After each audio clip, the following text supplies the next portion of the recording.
दोस्तों आज के डेट में एजुकेशन के फील्ड में फिजिक्स वाला का नाम शायद ही कोई ऐसा व्यक्ति होगा जो ना जानता होगा।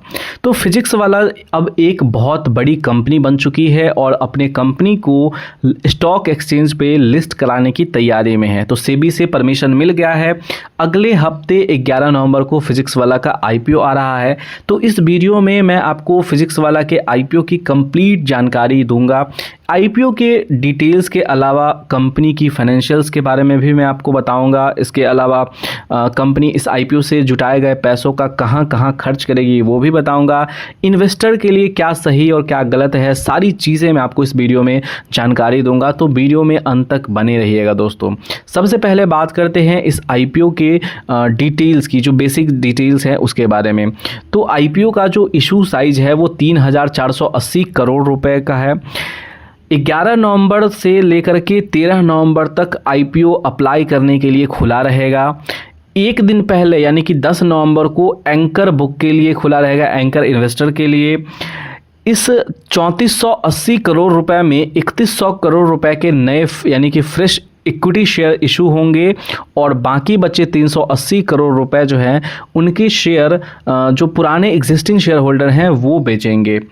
अब बात करते हैं कंपनी की। तो फिजिक्स वाला यानी कि पीडब्ल्यू, ये शुरुआत हुई थी अलक पांडे के यूट्यूब चैनल से और आज ये एक मल्टी प्लेटफॉर्म एजुकेशनल कंपनी बन चुकी है। ऑनलाइन क्लासेस के साथ साथ अब ये ऑफलाइन एंड हाइब्रिड सेंटर्स भी चला रही है। नीट, जेई, यूपीएससी जैसे एग्जाम्स की तैयारी में लाखों स्टूडेंट्स को गाइड कर रही है।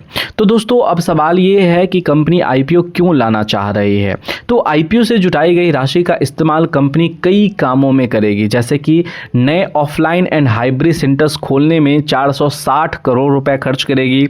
लीज पेमेंट्स के लिए 548 करोड़, मार्केटिंग और ब्रांडिंग में 710 करोड़, सर्वर, क्लाउड और आईटी इंफ्रास्ट्रक्चर में 200 करोड़, साथ ही कुछ पैसे सब्सिडरीज और एक्विजिशंस के लिए भी रखे जाएंगे। यानी पीडब्ल्यू का प्लान साफ है, ऑफलाइन प्रेजेंस को बड़ा बनाना है और ब्रांड को पूरे इंडिया भर में फैलाना है। दोस्तों अब बात करते हैं फिजिक्स वाला जो कंपनी है उसके फाइनेंशियल्स की। तो FY25 में कंपनी के रेवेन्यू 2,886 करोड़ रही, जो पिछले साल से करीब 48% ज़्यादा है, लेकिन कंपनी अभी भी लॉस में है। FY25 में 225 करोड़ रुपए का लॉस हुआ है। जून 2025 क्वार्टर में भी 152 करोड़ रुपए का लॉस रिपोर्ट हुआ है। यानी ग्रोथ बहुत तेज़ है लेकिन प्रॉफिट का सफ़र अभी बाकी है। दोस्तों अब इन्वेस्टर के लिए क्या ध्यान में रखना चाहिए वो भी चीज़ें आप जान लीजिए। तो कुछ मैं आपको पॉजिटिव और नेगेटिव साइड में आपको बताता हूं। तो सबसे पहले पॉजिटिव साइड बताता हूं। दोस्तों स्ट्रॉन्ग ब्रांड वैल्यू है और ह्यूज स्टूडेंट बेस है, रैपिड रेवेन्यू ग्रोथ है, ऑनलाइन एक्सपेंशन स्ट्रैटेजी भी है। लेकिन कम इसमें जो रिस्क है, कंपनी लॉस मेकिंग है। सबसे बड़ा रिस्क ये है दोस्तों कि पीडब्ल्यू यानी कि फिजिक्स वाला जो कंपनी है वो लॉस मेकिंग कंपनी है। इसके अलावा मार्केटिंग और एक्सपेंशन में हैवी खर्च कर रही है। एडटेक सेक्टर में कंपटीशन बहुत ज़्यादा है, जैसे कि बाइजूस, अनअकैडमी, अड्डा 247 जैसे बड़े प्लेयर्स हैं।